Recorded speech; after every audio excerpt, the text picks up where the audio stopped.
ಕ್ರಿಸ್ತನಲ್ಲಿ ಪ್ರೀತಿಯುಳ್ಳ ದೇವಜನರೇ, ಈ ದಿನದ ಈ ಸಜೀವ ವಾಕ್ಯ ಕಾರ್ಯಕ್ರಮಕ್ಕಾಗಿ ಸಜೀವ ವಾಕ್ಯ ಒಂದು ಬೈಬಲ್ ಸತ್ಯವೇದ ಅಧ್ಯಯನ ಅಥವಾ ಸತ್ಯವೇದದ ವಾಕ್ಯ, ಅದಕ್ಕೋಸ್ಕರ ನಿಮ್ಮೆಲ್ಲರನ್ನು ಯೇಸು ಕ್ರಿಸ್ತನ ಸುಮಧುರವಾದ ನಾಮದಲ್ಲಿ ವಂದಿಸುತ್ತೇನೆ ಮತ್ತು ಸ್ವಾಗತಿಸುತ್ತೇನೆ. ಕರ್ತನು ನಿಮ್ಮೊಂದಿಗಿದ್ದಾನೆ, ನನ್ನೊಂದಿಗೆ ಇದ್ದಾನೆ. God bless you. ಕಳೆದ ವಾರ ಕ್ರಿಸ್ತನು ನಮಗೆ ಯಾತಕ್ಕೆ ಬೇಕು, why we need Jesus Christ ಎಂಬ ಆ ಶೀರ್ಷಿಕೆ ಅಡಿಯಲ್ಲಿ ಅಥವಾ ಆ ಪ್ರಶ್ನೆಯ ಅಡಿಯಲ್ಲಿ ನಾನು ಸಂದೇಶವನ್ನು ಕೊಟ್ಟೆ, ಬಿಡಿಸಿದೆ. ನಿಮ್ಮಲ್ಲಿ ಎಷ್ಟು ಮಂದಿ ನೋಡಿದ್ದೀರಿ ಎಂಬುದಾಗಿ ನನಗೆ ಗೊತ್ತಿಲ್ಲ. ಬಟ್ ಬಿಗ್ ಜೆ ಮೀಡಿಯಾದಲ್ಲಿ ಬರುವಂಥ ಸಂದೇಶವನ್ನು ಅನೇಕರು ಕೇಳಿರ್ಬೋದು, ಯೂಟ್ಯೂಬ್ನಲ್ಲಿ ಕೂಡ ಕೇಳಿರ್ಬೋದು. ಇದು ಬಿಗ್ ಜೆ ಮೀಡಿಯಾದಲ್ಲಿ ಪ್ರಸಾರವಾಗ್ತದೆ ಮತ್ತು ಬಿಗ್ ಜೆ ಯೂಟ್ಯೂಬ್ನಲ್ಲಿ ಪ್ರಸಾರವಾಗ್ತದೆ, ಬಿಗ್ ಜೆ ಆ್ಯಪ್ನಲ್ಲಿ ಪ್ರಸಾರವಾಗ್ತದೆ ಮತ್ತು ಜಾನ್ ಅಮ್ಮನ ಯೂಟ್ಯೂಬ್ನಲ್ಲಿ ಕೂಡ ಪ್ರಸಾರವಾಗ್ತದೆ. ಪ್ರಿಯ ದೇವಜನರೇ, ಕಳೆದ ವಾರ ಮಾತನಾಡ್ತಾ ಇದ್ದೆ, ಕೆಲವರು ರೋಗದಲ್ಲಿದ್ದರು, ಕಷ್ಟದಲ್ಲಿದ್ದರು, ಯೇಸುವನ್ನು ಹುಡುಕಿಕೊಂಡು ಬಂದರು. ಯಾಕೆ? ಯೇಸು ಗುಣ ಮಾಡ್ತಾನೆ, ಕಷ್ಟವನ್ನು ಪರಿಹರಿಸ್ತಾನೆ, ಮಕ್ಕಳ ಸಮಸ್ಯೆ, ಆ ಮಕ್ಕಳ ಸಮಸ್ಯೆಯನ್ನು ಯೇಸು ಬಿಡುಗಡೆ ಮಾಡ್ತಾನೆ ಎಂಬ ನಂಬಿಕೆಯಿಂದ ಸಭೆಗೆ ಬಂದಿದ್ದಾರೆ, ಪ್ರಾರ್ಥನೆಗೆ ಬಂದಿದ್ದಾರೆ. ಎಲ್ಲವೂ ರೋಗ ಗುಣ ಆಯಿತು, ಸಮಸ್ಯೆ ಪರಿಹಾರ ಆಯಿತು, ಸಾಲ ನೀಗಿಸಲ್ಪಟ್ಟಿತ್ತು, ಮಕ್ಕಳು ಸರಿಯಾದರು, ಎಲ್ಲವೂ ಆಯಿತು. ಆದರೆ ಅದರಲ್ಲೇ ಇದ್ದು ಆರಾಧನೆ ಮಾಡ್ತಾರೆ, ಸ್ತುತಿ ಮಾಡ್ತಾ ಇದ್ದಾರೆ. ಬಟ್ ದ ಮೇನ್ ಪಾಯಿಂಟ್ ಅನೇಕರು ಮರೆತು ಹೋಗಿದ್ದಾರೆ. ಯೇಸುವನ್ನು ನಂಬಿದಾಗ ನಮಗೆ ಸಿಕ್ಕುವಂಥದ್ದು ಏನೆಂಬುದಾಗಿ ತುಂಬ ಮಂದಿಗೆ ಗೊತ್ತಿದೆ, ಆದರೆ ಗೊತ್ತಿಲ್ಲದವರಿದ್ದಾರೆ. ಅದಕ್ಕೆ ನಾನು ಟೆಸ್ಟಿಮನಿ ಕೂಡ ಹೇಳಿದೆ. ನಾನು ಒಂದು ಕಡೆಗೆ ಹೋದಾಗ, ಎಲ್ಲಿ ರುದ್ರಪಟ್ಟಣಕ್ಕೆ ಹೋದಾಗ ಏನಾಯಿತು ಎಂಬುದಾಗಿ ಟೆಸ್ಟಿಮನಿ ಹೇಳಿದ್ದೆ. ಹಾಗಾಗಿ ಪ್ರಿಯ ದೇವಜನರೇ, ಸೊ ನಮಗೆ ಮೊದಲು ನಾವು ಗೊತ್ತಿರಬೇಕು, ನಾವು ಯೇಸುವನ್ನು ನಂಬಿದಾಗ ನಮಗೆ ದೊರಕುವಂಥದ್ದು ಏನು ಎಂಬುದಾಗಿ. ಯೇಸುವನ್ನು ನಾವು ನಂಬಿದಾಗ ಭೂಮಿ ಆಕಾಶ ಉಂಟು ಮಾಡಿದ ತಂದೆಯಾದ ದೇವರಿಗೆ ಮಕ್ಕಳಾಗಿ ಹುಟ್ಟುತ್ತೇವೆ. ಯೋಹಾನನು ಬರೆದ ಸುವಾರ್ತೆ 1ನೇ ಅಧ್ಯಾಯ 12ನೇ ವಚನದಲ್ಲಿ, ಗಲಾತ್ಯ 2ನೇ ಅಧ್ಯಾಯದಲ್ಲಿ ಕೂಡ ಇದೆ. ಬಹಳ ಸುಂದರವಾದ ವಚನ. ನಮಗೆ ಎಂಥ ಆತ್ಮನನ್ನು ದೇವರು ಕೊಟ್ಟರು.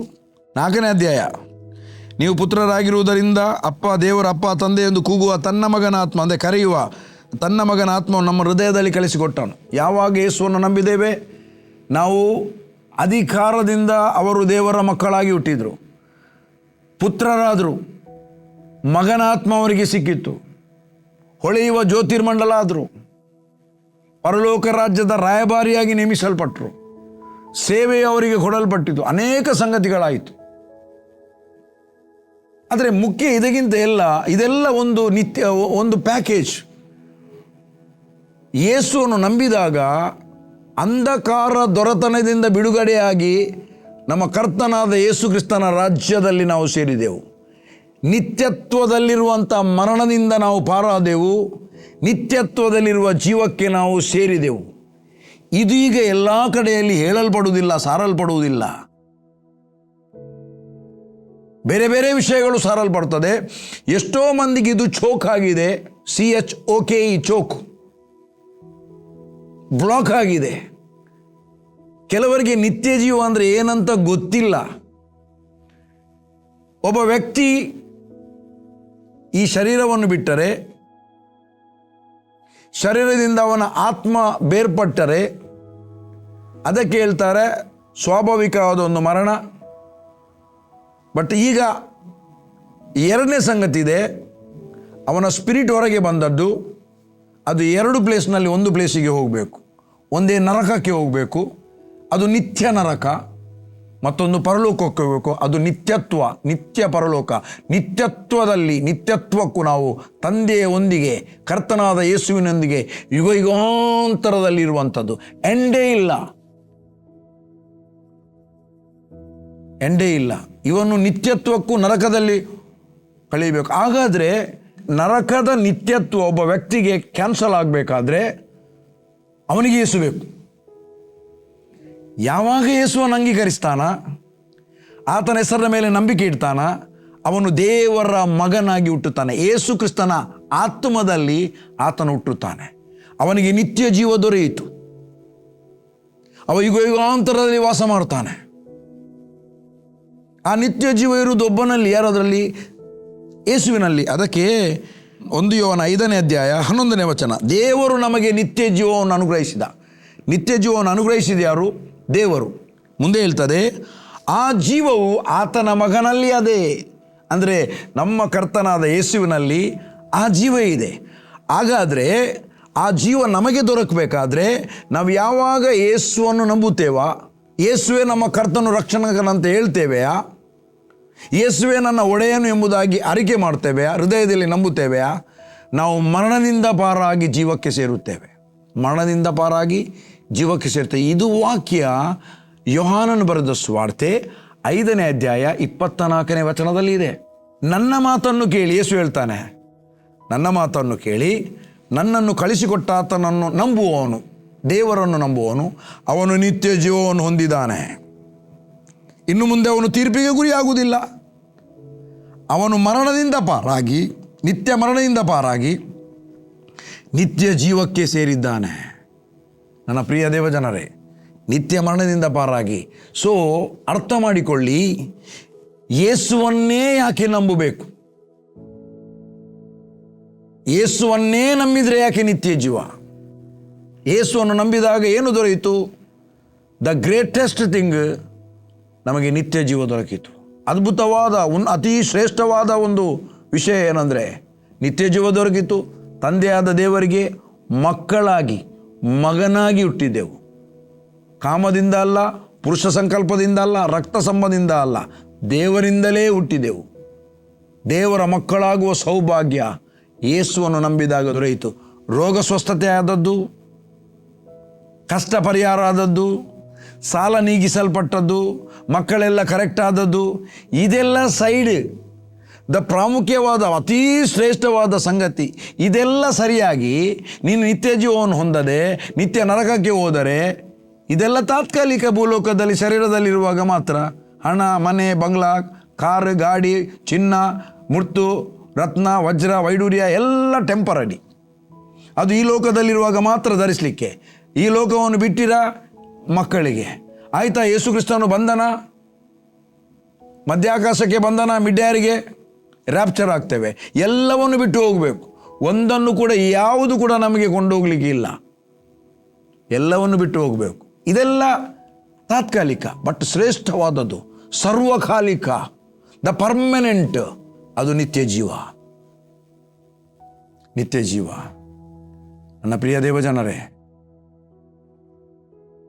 ಅನೇಕ ಸಂಗತಿಗಳು ನಾವು ನೋಡಬಹುದು. ಯಾಕೆ ಯೇಸುವನ್ನು ನಂಬಿದಾಗ ಏನು ದೊರೆಯಿತು? ಆತನು ಯಾರು? ಇಲ್ಲಿ ಬರೆದಿದೆ, ಯೋಹಾನನು ಬರೆದ ಸುವಾರ್ತೆ 1ನೇ ಅಧ್ಯಾಯ 16ನೇ ವಚನ, 17ನೇ ವಚನ, 18ನೇ ವಚನ. ಅಲ್ಲಿ ನಿಮ್ಮ ಬೈಬಲ್ನಲ್ಲಿ 16ನೇ ವಚನದ ಅಂತ ಡೈರೆಕ್ಟ್ 18ನೇ ವಚನಕ್ಕೆ ಬರೆದಿದ್ದಾರೆ. 17ನೇ ವಚನ 16ನೇ ವಚನದ ಮೇಲೆ ಇದೆ. 15ನೇ ವಚನ ಆದಮೇಲೆ 17ನೇ ವಚನ, 17ನೇ ವಚನ ಆದಮೇಲೆ 16ನೇ ವಚನ, 16ನೇ ವಚನ ಆದಮೇಲೆ 18ನೇ ವಚನ. ಈಗ 16 ಮತ್ತು 18ನೇ ವಚನವನ್ನು ಓದುವ. ನಾವೆಲ್ಲರೂ ಆತನ ಪರಿಪೂರ್ಣತೆಯೊಳಗಿಂದ ಕೃಪೆಯ ಮೇಲೆ ಕೃಪೆಯನ್ನು ಹೊಂದಿದೆವು. ದೇವರನ್ನು ಯಾರು ಎಂದು ಕಂಡಿಲ್ಲ. ಯಾವನು ಏಕಪುತ್ರನು ಅಂದರೆ ಯೇಸು ಸ್ವತಃ ದೇವರು ಆಗಿದ್ದು, ಏಕಪುತ್ರನು ಯೇಸು, ಆತನು ಸ್ವತಃ ದೇವರು ಆಗಿದ್ದು ತಂದೆಯ ಎದೆಯಲ್ಲಿದ್ದಾನೋ ಆತನೇ ಇದನ್ನೆಲ್ಲ ತಿಳಿಯಬಡಿಸಿದನು. ಹಾಗಾದರೆ ಯೇಸು ಯಾರು? ಯೇಸು ಸ್ವತಃ ದೇವರಾಗಿದ್ದಾನೆ, ತಂದೆಯ ಎದೆಯಲ್ಲಿದ್ದಾನೆ, ಅವನೇ ನಮಗಿದನ್ನೆಲ್ಲ ತಿಳಿಯಬಡಿಸಿದನು. ಯೇಸುವನ್ನು ಯಾಕೆ ನಂಬಬೇಕು? Because he is god, he is the lord. Number 2, ಸರ್ವಲೋಕ ಪಾಪ ಪರಿಹಾರಕ್ಕಾಗಿ, ಸರ್ವಲೋಕದ ಪಾಪ ಪರಿಹಾರಕ್ಕಾಗಿ ಹೋತ ಕುರಿಗಳ ರಕ್ತವು ಹಳೆ ಒಡಂಬಡಿಕೆಯಲ್ಲಿ ವಧಿಸಲ್ಪಡ್ತಿತ್ತು. ಬಟ್ 9ನೇ ಅಧ್ಯಾಯದಲ್ಲಿ ಹೇಳ್ತದೆ, ಹೋತ ಕುರಿಗಳ ರಕ್ತವು ಮಲಿನರಾದವರ ಮೇಲೆ ಚೆಲ್ಲುವ ಕಡಸಿನ ಬೂದಿಯಂತೆ ಇದ್ದು ಮೆಯ್ಯ ಕೊಳೆಯನ್ನು ಹೋಗಲಾಡಿಸುವುದಾದರೆ ನಿತ್ಯಾತ್ಮನೆ ತಾನೇ ನಿರ್ದೋಷವಾಗಿ ನಡೆಸಲ್ಪಟ್ಟಂಥ ಯೇಸು ಕ್ರಿಸ್ತನ ರಕ್ತವು ನಮ್ಮನ್ನು ಸಕಲ ನಿರ್ಜೀವ ಕರ್ಮಗಳಿಂದ ಬಿಡಿಸಿ ಜೀವವುಳ್ಳ ದೇವರನ್ನು ಆರಾಧಿಸುವಂತೆ ಮಾಡಿತ್ತು ಎಂಬುದಾಗಿ 9ನೇ ಅಧ್ಯಾಯದಲ್ಲಿ ಬರೆಯಲ್ಪಟ್ಟಿದೆ. ನನ್ನ ಪ್ರಿಯ ದೇವಜನರೇ, ಇಬ್ರಿಯ 9ನೇ ಅಧ್ಯಾಯದಲ್ಲಿ ಬರೆಯಲ್ಪಟ್ಟಿದೆ. ಯೇಸು ಶಿಲುಬೆಯಲ್ಲಿ ಸುರಿಸಿದ ರಕ್ತದ ಮೂಲಕವಾಗಿ, ಬಾಧೆಯನ್ನು ಅನುಭವಿಸಿದ ರಕ್ತದ ಮೂಲಕವಾಗಿ, ಬಾಸುಂಡೆಯನ್ನು ಹೊಂದಿದ ರಕ್ತದ ಮೂಲಕವಾಗಿ ನಮ್ಮ ರೋಗ ಪರಿಹಾರವಾಯಿತು, ಪಾಪ ಪರಿಹಾರವಾಯಿತು, ಪಾಪ ಸಂಪೂರ್ಣವಾಗಿ ಪಾಪಿ ಎಂಬ ಹೆಸರು ಹೋಯಿತು, ದೇವರ ಮಕ್ಕಳೆಂಬ ಹೊಸ ಹೆಸರು ಬಂತು, ನೀತಿವಂತನೆಂಬ ಹೊಸ ಹೆಸರು ನಮಗೆ ಕೊಡಲ್ಪಟ್ಟಿತು. ಯಾರಿಂದಾಗಿ? ಅದು ಕರ್ತನಾದ ಯೇಸುವಿನಿಂದಾಗಿ ಮಾತ್ರ. ಯೇಸು ಹೇಳ್ತಾನೆ, ನಾನೇ ಮಾರ್ಗವು, ನಾನೇ ಸತ್ಯವು, ನಾನೇ ಜೀವವು. ತಂದೆಯ ಬಳಿಗೆ ಆತನಿಲ್ಲದೆ ಭೂಮಿ ಆಕಾಶಗಳನ್ನು ಉಂಟು ಮಾಡಿದ ಸರ್ವಶಕ್ತನಾದ ದೇವರ ಬಳಿಗೆ ಯೇಸು ಇಲ್ಲದೆ ಯಾರಿಗೂ ಬರಲಿಕ್ಕೆ ಆಗುವುದಿಲ್ಲ. ಯೇಸುವೇ ಮಾರ್ಗ, ತಂದೆಯ ಬಳಿಗೆ ಮಾರ್ಗ. ಯೇಸುವೇ ಮಾರ್ಗ, ಪರಲೋಕದ ಬಾಗಿಲು ಆತನೇ, ಪರಲೋಕಕ್ಕೆ ಮಾರ್ಗ ಆತನೇ. ಗಲಾತ್ಯ 3ನೇ ಅಧ್ಯಾಯ 13ನೇ ವಚನ ಹೇಳ್ತದೆ, ಆತನು ನಮ್ಮನ್ನು ವಿಮೋಚಿಸಿದ, ಆತನು ವಿಮೋಚಕನು, ನಮ್ಮ ವಿಮೋಚಕನು. ಅಬ್ರಾಹ್ಮನಿಗುಂಟಾದ ಆಶೀರ್ವಾದವು ಕ್ರಿಸ್ತ ಯೇಸುವಿನ ಮೂಲಕ ನಮಗೆ ದೊರಕುವಂತೆ ಕ್ರಿಸ್ತ ಯೇಸು ಶಾಪಗ್ರಸ್ತನಾಗಿ ಶಿಲುಬೆಯಲ್ಲಿ ಸತ್ತು ನಮ್ಮನ್ನು ಎಲ್ಲ ಪಾಪದಿಂದ, ಎಲ್ಲ ಧರ್ಮಶಾಸ್ತ್ರ ಹೇರಿರುವ ಎಲ್ಲ ಶಾಪದಿಂದ ನಮ್ಮನ್ನು ಆತನು ವಿಮೋಚಿಸಿದ್ದಾನೆ. ಯಾಕೆ? ಮರಕ್ಕೆ ತೂಗು ಹಾಕಲ್ಪಟ್ಟವರು ಎಲ್ಲರೂ ಶಾಪಗ್ರಸ್ತರು ಎಂಬುದಾಗಿ ಬರೆದಿದೆ. ನಮ್ಮನ್ನು ಶಾಪದಿಂದ ವಿಮೋಚಿಸುವುದಕ್ಕಾಗಿ ತಾನು ಶಾಪಗ್ರಸ್ತವಾದ ಮರಣವನ್ನು ಅನುಭವಿಸಿದನು. That is Jesus. ಅದಕ್ಕಾಗಿ ನಾವು ಯೇಸುವನ್ನು ನಂಬಬೇಕು. ಯೇಸುವನ್ನು ನಂಬಿದಾಗ ತಿರುಗಿ ಹೇಳ್ತೇನೆ, ನಮಗೆ ದೊರಕಿದ್ದು ನಿತ್ಯ ಜೀವ. ಆ ನಿತ್ಯ ಜೀವದಲ್ಲಿ ಎಲ್ಲ ಇದೆ. ಎವ್ರಿಥಿಂಗ್ ಇನ್ ನಿತ್ಯ ಜೀವ, ಇನ್ಕ್ಲೂಡೆಡ್ ಇನ್ ನಿತ್ಯ ಜೀವ, ಎಟರ್ನಲ್ ಲೈಫ್. ಎರಡನೇದು ಲೂಕ 2ನೇ ಅಧ್ಯಾಯ 11ನೇ ವಚನ. ಹೆದರಬೇಡಿರಿ, ಕೇಳಿರಿ 10ನೇ ವಚನ. ಜನರಿಗೆಲ್ಲ ಮಹಾ ಸಂತೋಷವನ್ನುಂಟು ಮಾಡುವ ಶುಭ ಸಮಾಚಾರವನ್ನು ನಿಮಗೆ ತಿಳಿಸ್ತೇನೆ. ಅದೇನೆಂದರೆ, ಇವತ್ತು ದಾವೀದನೂರಿನಲ್ಲಿ ಒಬ್ಬ ರಕ್ಷಕನು ಹುಟ್ಟಿದ್ದಾನೆ. ಆತನು ಕರ್ತನಾಗಿರುವ ಕ್ರಿಸ್ತನೇ. ರಕ್ಷಕ, ಸರ್ವಲೋಕಕ್ಕೆ ರಕ್ಷಕ, ಸರ್ವರನ್ನು ರಕ್ಷಿಸುವಂಥ, ಪಾಪದಿಂದ ರಕ್ಷಿಸುವಂಥ, ನರಕದಿಂದ ರಕ್ಷಿಸುವಂಥ ರಕ್ಷಕ ಒಬ್ಬನೇ. The saviour is only one, that is Jesus Christ. ಇದು ಸತ್ಯವೇದದಲ್ಲಿ ಬರೆದಿದೆ. ಒಬ್ಬನೇ ರಕ್ಷಕ, ಬೇರೆ ಯಾರೂ ನಮಗೆ ರಕ್ಷಕರಿಲ್ಲ. ನರಕದಿಂದ ರಕ್ಷಿಸಿದವ ಯೇಸುವೆ, ಆತನೇ ನಮ್ಮ ರಕ್ಷಕ. ವಿಮೋಚಕ ಆಯಿತು, ರಕ್ಷಕನಾಯಿತು. ಪ್ರಕಟಣೆಯಲ್ಲಿ ನೋಡುವ ಏನು ಬರೆದಿದೆ ಅಂತ. 1ನೇ ಅಧ್ಯಾಯ 8ನೇ ವಚನವನ್ನು ನೋಡುವ. ನಾನು ಆದಿಯು ಅಂತ್ಯವು, ವರ್ತಮಾನ ಭೂತ ಭವಿಷ್ಯತ್ ಕಾಲಗಳಲ್ಲಿ ಇರುವವನು, ಸರ್ವಶಕ್ತನೂ ಆಗಿದ್ದೇನೆಂಬುದಾಗಿ ಕರ್ತನು ಯೇಸು ಹೇಳ್ತಾ ಇದ್ದಾನೆ. ಸರ್ವಶಕ್ತನೂ ಆಗಿದ್ದೇನೆಂಬುದಾಗಿ ಯೇಸು ಇಲ್ಲಿ ಹೇಳ್ತಾ ಇದ್ದಾನೆ ಯೋಹಾನನ ಹತ್ರ. ಅದನ್ನು ಆತನು ಬರೆದಿದ್ದಾನೆ. ಆದಿಯು ಆತನೇ, ಅಂತ್ಯವೂ ಆತನೇ, ವರ್ತಮಾನ ಆತನೇ, ಭವಿಷ್ಯತ್ತು ಆತನೇ, ಸರ್ವಶಕ್ತನೂ ಆತನೇ. ಅದಕ್ಕೆ ಯೇಸು ಬೇಕು. ಯೇಸು ಬೇಕೇ ಬೇಕು, ಬೇಕೇ ಬೇಕು, ಬೇಕೇ ಬೇಕು. ಯಾರು ಬೇಕು? ಯೇಸು ಬೇಕೇ ಬೇಕು. ಈ ಸ್ಟ್ರೈಕ್ ಮಾಡುವಾಗ ಬೇಕೇ ಬೇಕು, ಬೇಕೇ ಬೇಕು ಅಂತ ಬೊಬ್ಬೆ ಹಾಕ್ತಾರೆ. ಇಲ್ಲಿ ನಾವು ಹೇಳಬೇಕು, ನಮಗೆ ಯೇಸು ಸಿಕ್ಕಿದ್ದಾನೆ. ಪ್ರತಿಯೊಬ್ಬರು ಹೇಳಬೇಕು, ನನಗೆ ಯೇಸು ಬೇಕು. ಯೇಸು ಬೇಕು ಅಂತ ಹೇಳಿದಾಗ, ಯೇಸುವೇ ಕರ್ತನೆಂಬುದಾಗಿ ಅರಿಕೆ ಮಾಡುವಾಗ ಆತನು ತಲೆ ಮೇಲೆ ಬಂದು ಕುತ್ಕೊಳ್ಳುವುದಿಲ್ಲ, ಹೃದಯದೊಳಗೆ ಬಂದು ವಾಸ ಮಾಡ್ತಾನೆ. ಹೃದಯ, ನಮ್ಮ ಹೃದಯ. he is not going to sit on any altar and any photo. ಯೇಸು ಕ್ರಿಸ್ತನ ಫೋಟೋದಲ್ಲಿ ಇಲ್ಲ, ಯಾವುದೋ ಒಂದು ವಸ್ತುರೂಪ ಮೂರ್ತಿಯಲ್ಲಿ ಯೇಸು ಇರುವುದಿಲ್ಲ. ಅದೆಲ್ಲ ವೇಸ್ಟ್. ಯಾವುದೇ ಒಂದು ಆಲ್ಟರ್ನಲ್ಲಿ ಆತನು ಇರಲಿಕ್ಕೆ ಬಯಸುವುದಿಲ್ಲ. ಆತನು ಇರಲಿಕ್ಕೆ ಬಯಸುವಂಥ ಪ್ಲೇಸ್ ಯಾವುದಂದರೆ ಪ್ರತಿಯೊಬ್ಬ ಮನುಷ್ಯನ ಹೃದಯದೊಳಗೆ ವಾಸ ಮಾಡಲಿಕ್ಕೆ ಬಯಸ್ತಾನೆ. He will never and ever will be in. ಆತನು ಎಂದೆಂದಿಗೂ ಆತನು ಫೋಟೋದಲ್ಲಿರುವುದಿಲ್ಲ, ಮೂರ್ತಿಯಲ್ಲಿರುವುದಿಲ್ಲ. ಆತನು ಹೇಳಿದ್ದಾನೆ ಯಾವ ಮೂರ್ತಿ ಮಾಡಬಾರ್ದಂತ, ಅದಕ್ಕೆ ಅಡ್ಡ ಬೀಳಬಾರ್ದು. ಎಲ್ಲ ಬಿಡಿ. ಪ್ರಕಟಣೆಯಲ್ಲಿ ಯೋಹಾನನು, ಶಿಷ್ಯನಾದ ಯೋಹಾನ ದೂತನನ್ನು ನೋಡಿದ. ಇಮ್ಮಿಡಿಯೇಟ್ಲಿ ಅಡ್ಡ ಬಿದ್ದ, ಆತನ ಪಾದಕ್ಕೆ ಬಿದ್ದ, ನಮಸ್ಕಾರ ಮಾಡಿದ ಅಂತ ಹೇಳ್ತದೆ. ದೂತನ ಹೇಳ್ತಾನೆ, ನನಗೆ ನಮಸ್ಕಾರ ಮಾಡಬೇಡ, ನೋಡು ದೇವರಿಗೆ ಮಾಡು. ಡೋಂಟ್ ವರ್ಷಿಪ್ ಮೀ, ನನಗೆ ಅಡ್ಡ ಬೀಳಬೇಡ. ವರ್ಷಿಪ್ ಗಾಡ್, ದೇವರಿಗಾಗಿ ಸೇವೆ ಮಾಡುವ ದೂತನು, ಆತನು ದೂತನು, ಓನ್ಲಿ ದೂತ. ಹಾಗಾದರೆ ಯಾವ ಮೂರ್ತಿಯನ್ನು ನಾವು ಮಾಡೋದು? ಯಾರು ಯೇಸುವಿನ ಮುಖ ನೋಡಿದ್ದಾರೆ? ಯಾಕೆ ಯೇಸುವೆ ದೇವರು ಹೇಳಿದ್ದಾರೆ, ಮೂರ್ತಿಯನ್ನು ಮಾಡಬೇಡಿರಿ, ಮೂರ್ತಿಗೆ ಅಡ್ಡ ಬೀಳಬೇಡಿರಿ, ಮಾಡುವುದು ಬೇಡ, ಇಡುವುದು ಬೇಡ, ಅಡ್ಡ ಬೀಳುವುದು ಬೇಡ. ಅದಕ್ಕೆ ಕ್ರೈಸ್ತರು ರಕ್ಷಣೆ ಹೊಂದಿದಂಥ ಕ್ರೈಸ್ತರು ಯಾವ ಮೂರ್ತಿಯ ಮೇಲೆ ಭರವಸವಿಡುವುದಿಲ್ಲ. ಬೇರೆಯವರು ಏನು ಮಾಡ್ತಾರೆ ಅದು ಅವರಿಗೆ ಬಿಟ್ಟದ್ದು, ಅದರ ಬಗ್ಗೆ ನಾನು ಮಾತಾಡಲಿಕ್ಕಿಲ್ಲ, ಅದು ಅವರವರಿಗೆ ಬಿಟ್ಟದ್ದು, ನಾನು ಅದರ ಬಗ್ಗೆ ಮಾತಾಡುವುದಿಲ್ಲ. ಯೆಹೋಶುವ ಹೇಳ್ತಾನೆ, ನಾನು ನನ್ನ ಮನೆಯವರು ಯೆಹೋವನನ್ನೇ ಸೇವಿಸ್ತೇವೆ, ನಾನು ನನ್ನ ಮನೆಯವರು ಯಾವ ಮೂರ್ತಿಗೂ ಅಡ್ಡ ಬೀಳುವುದಿಲ್ಲ. ಯಾವ ಮೂರ್ತಿಗೆ ಅಂದರೆ ಸ್ಪೆಷಲಾಗಿ ಯೇಸುವಿನ ಮೂರ್ತಿ ಇದೆ, ಅದಕ್ಕೆ ಅಡ್ಡ ಬೀಳುವುದೇ ಇಲ್ಲ, ಅದು ಯೇಸು ಅಲ್ಲವೇ ಅಲ್ಲ. ಯಾರು ಹೇಳಿದ್ದು ಯೇಸುವಿನ ಮೂರ್ತಿ ಮಾಡಲಿಕ್ಕೆ? ಯೇಸು ಹೇಳಿದ್ನ? ಹೇಳಿಲ್ಲ, ಮಾಡಬೇಡಿ ಹೇಳಿದ್ದಾರೆ.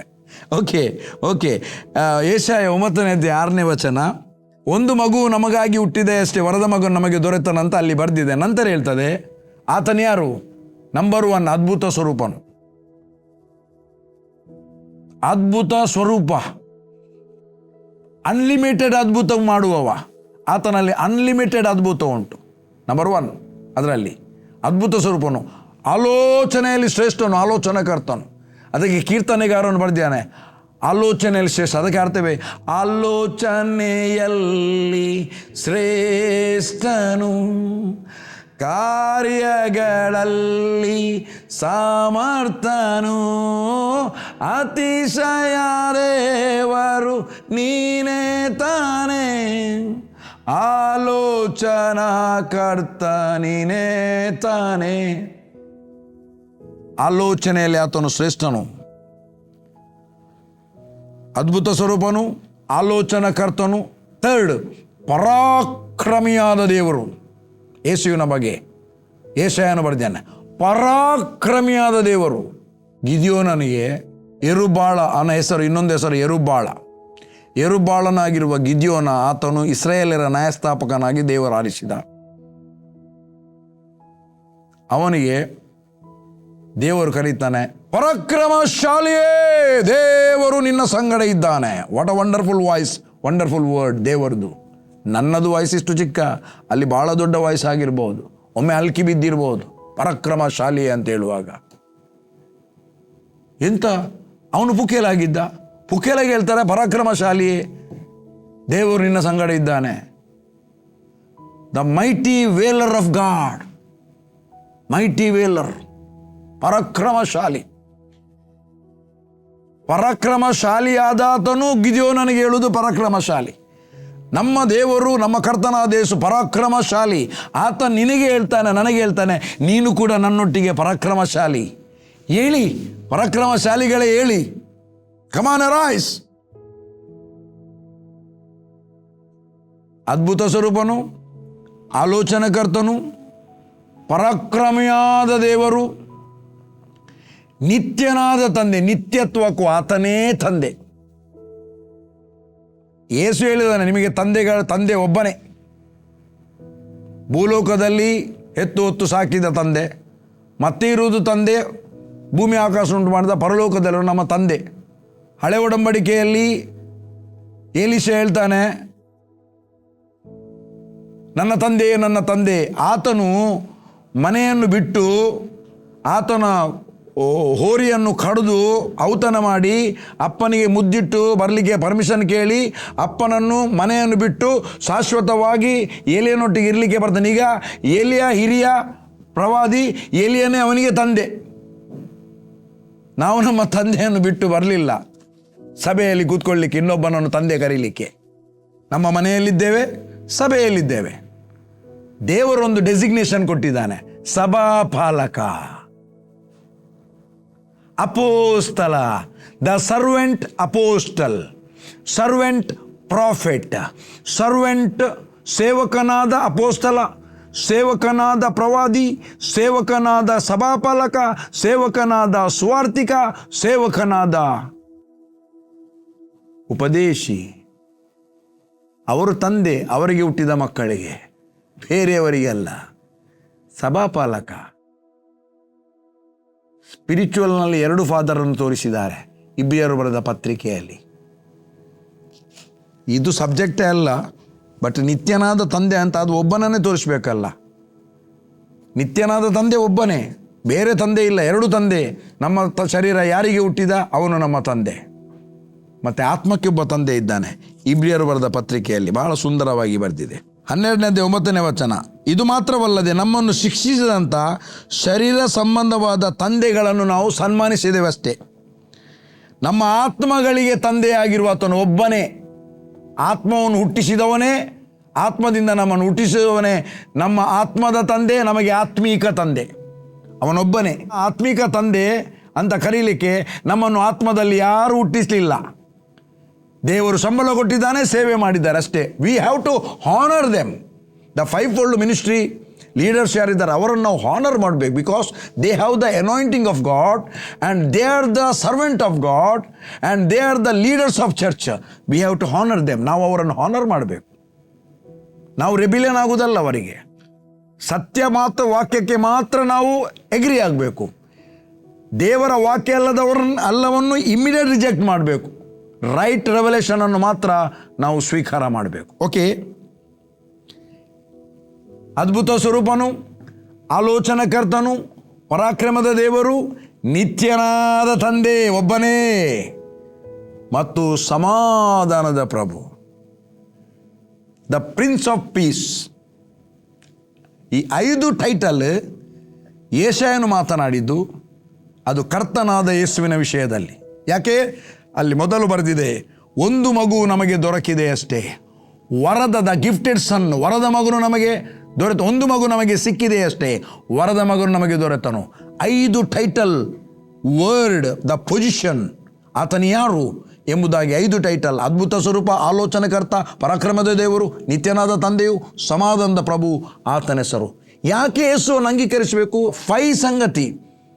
ಆ 5 ಸಂಗತಿಗೆ ಹೊಸ ಒಡಂಬಡಿಕೆಯಲ್ಲಿ 5 ಸೇವೆ ಕೊಟ್ಟ. 5 ಸಂಗತಿಯಲ್ಲಿ ಅಪೋಸ್ತಲ, ಪ್ರವಾದಿ, ಸುವಾರ್ತಿಕ, ಸಭಾಪಾಲಕ ಮತ್ತು ಉಪದೇಶಿ. 5ಕ್ಕೆ 5 ಸೇವೆಯನ್ನು ಹೊಸ ಒಡಂಬಡಿಕೆಯ ಸಭೆಗೆ ಕೊಟ್ಟು ಬಿಟ್ಟ ದೇವರು. ಆ 5 ಹೆಸರು 5 ವಿಧವಾಗಿ ಫಂಕ್ಷನ್ ಆಗ್ತಾ ಇದೆ ನಮ್ಮ ಜೀವಿತದಲ್ಲಿ. ನಾವು ಯೇಸುವನ್ನು ನಂಬಿದಾಗ ಆ 5 ಹೆಸರಿನ ಅರ್ಥ ನಮ್ಮಲ್ಲಿ ಅದು ಫಂಕ್ಷನ್ ಆಗುತ್ತದೆ. When we trust upon the lord. ಯಾವಾಗ ನಾವು ಯೇಸುವಿನಲ್ಲಿ ಪೂರ್ಣ ನಂಬಿ ಭರವಸೆ ಉಳ್ಳವರಾಗಿ ಜೀವಿಸ್ತೇವೆ, ಆ 5 ಹೆಸರಿನ ಅರ್ಥ, ಆ 5 ಹೆಸರಿನ ಮೀನಿಂಗ್ ನಮ್ಮಲ್ಲಿ ಮ್ಯಾನಿಫೆಸ್ಟ್ ಆಗ್ತದೆ, ಪವರ್ಫುಲ್ ಆಗಿ ಮ್ಯಾನಿಫೆಸ್ಟ್ ಆಗ್ತದೆ. ನನ್ನ ಪ್ರಿಯ ದೇವಜನರೇ, ಕಮಾನ್, ಲೆಟ್ ಅಸ್ ಕನ್ಕ್ಲೂಷನ್. ನಾವು ಇದನ್ನು ಇವತ್ತಿಗೆ ಮುಗಿಸುವ, ನೆಕ್ಸ್ಟ್ ಕಂಟಿನ್ಯೂ ಮಾಡುವ. ಪುನಃ ಸಂಗತಿ ಅನೇಕ ವಿಷಯ ಹೇಳಲಿಕ್ಕೆ ಉಂಟು. ಸರ್ವಶಕ್ತನಾದ ದೇವರು ಹೇಳಿದೆ, ಮತ್ತು ಒಡೆಯನು ಹೇಳಲಿಕ್ಕೆ ಇದೆ, ಮತ್ತು ಅನೇಕ ಸಂಗತಿಗಳು. ಯೇಸುವನ್ನು ನಂಬಿದಾಗ ನಾವು ಏನಾಗಿದ್ದೇವೆ, ಏನಾಗ್ತೇವೆ, ಯೇಸುವೇ ಯಾಕೆ ನಮಗೆ ಬೇಕು, ಯೇಸುವನ್ನು ಯಾಕೆ ನಾವು ನಂಬಬೇಕು, ಇದರ ಹೆಸರಿನಡಿಯಲ್ಲಿ ನಾನು ಬೋಧಿಸ್ತಾ ಇದ್ದೇನೆ, ಉಪದೇಶಿಸ್ತಾ ಇದ್ದೇನೆ. God bless you. ದೇವರು ನಿಮ್ಮನ್ನು ಆಶೀರ್ವದಿಸಲಿ. ತಂದೆಯಾದ ದೇವರೇ, ನಿನ್ನ ಘನವುಳ್ಳ ನಾಮಕ್ಕೆ ನಾನು ಸ್ತೋತ್ರವನ್ನು ಸಲ್ಲಿಸ್ತೇನೆ. ಕರ್ತನೇ ಯೇಸುವೆ, ನೀನು ಯಾಕೆ ಬೇಕು ಜನರಿಗೆ? ನಿಮ್ಮನ್ನು ನಂಬಿದಾಗ ಏನು ದೊರಕಿದೆ? ನಿಮ್ಮನ್ನು ನಂಬಿದಾಗ, ನಿಮ್ಮನ್ನು ಸ್ವಂತ ರಕ್ಷಕನಾಗಿ ಅಂಗೀಕರಿಸಿದಾಗ ಅವರು ಏನಾಗುತ್ತಾರೆ ಎಂಬ ಸತ್ಯ ಅನೇಕರಿಗೆ ಗೊತ್ತಿಲ್ಲ ಸ್ವಾಮಿ. ಯೇಸುವನ್ನು ನಂಬಿದಾಗ ನಿತ್ಯ ಜೀವ ಸಿಕ್ಕಿದೆ ಎಂಬುದು ಕೆಲವರಿಗೆ ಗೊತ್ತಿಲ್ಲ. ರೋಗ ಸ್ವಸ್ಥತೆಗಾಗಿ, ಸಮಸ್ಯೆಗಾಗಿ, ಕಷ್ಟಕ್ಕಾಗಿ, ಸಾಲಕ್ಕಾಗಿ, ಅನೇಕ ವಿಷಯಗಳಿಗಾಗಿ, ಈ ಲೋಕದ ವಿಷಯಗಳಿಗಾಗಿ ನಿಮ್ಮ ಬಳಿಗೆ ಬಂದಿದ್ದಾರೆ. ಆದರೂ ನೀನು ಅವರನ್ನು ಅಂಗೀಕರಿಸಿ ಅವರೆಲ್ಲದರಿಂದ ಅವರನ್ನು ಬಿಡಿಸಿ ಕಾಪಾಡಿದ್ದಿ. ನಿನಗೆ ಸ್ತೋತ್ರಪ್ಪ. ಬಟ್ ನಿತ್ಯ ಜೀವದ ವಿಷಯ ಅವರಿಗೆ ಮಾಹಿತಿ ಅನೇಕರಿಗಿಲ್ಲ ಸ್ವಾಮಿ. ಇದನ್ನು ಯಾರೆಲ್ಲ ಕೇಳ್ತಾರೆ ಬಿಲೀವರ್ಸ್ನವರು, ಅವರು ಅನೇಕರಿಗೆ ಇದನ್ನು ಹೇಳುವಂತೆ, ಇದನ್ನು ಅನೇಕ ಜನರಿಗೆ ಕಳಿಸುವಂತೆ, ಅವರನ್ನು ಆತ್ಮದಲ್ಲಿ ಪ್ರೇರಣೆಗೊಂಡು ನಡೆಸು ಎಂಬುದಾಗಿ ನಾನು ಪ್ರಾರ್ಥಿಸುತ್ತೇನೆ. ಎಲ್ಲರಿಗೆ ನಿತ್ಯ ಜೀವದ ಬಗ್ಗೆ ಪ್ರಕಟವಾಗಲಿ, ದೀಕ್ಷಾ ಸ್ನಾನದ ಬಗ್ಗೆ ಪ್ರಕಟವಾಗಲಿ, ಪವಿತ್ರಾತ್ಮನ ಅಭಿಷೇಕದ ಬಗ್ಗೆ ಪ್ರಕಟವಾಗಲಿ, ಕರ್ತನ ಮೇಜಿನ ಬಗ್ಗೆ ಪ್ರಕಟವಾಗಲಿ ಎಂಬುದಾಗಿ ನಾನು ಪ್ರಾರ್ಥಿಸುತ್ತೇನೆ. ತಂದೆ ನಿನ್ನ ಘನವುಳ್ಳ ನಾಮಕ್ಕೆ ಸ್ತೋತ್ರ. ಎಲ್ಲದರಲ್ಲಿ ಘನ ಮಾನ ಮಹಿಮೆ ನಿನಗೆ, ಯೇಸುವಿನ ನಾಮದಲ್ಲಿ ತಂದೆಯೇ.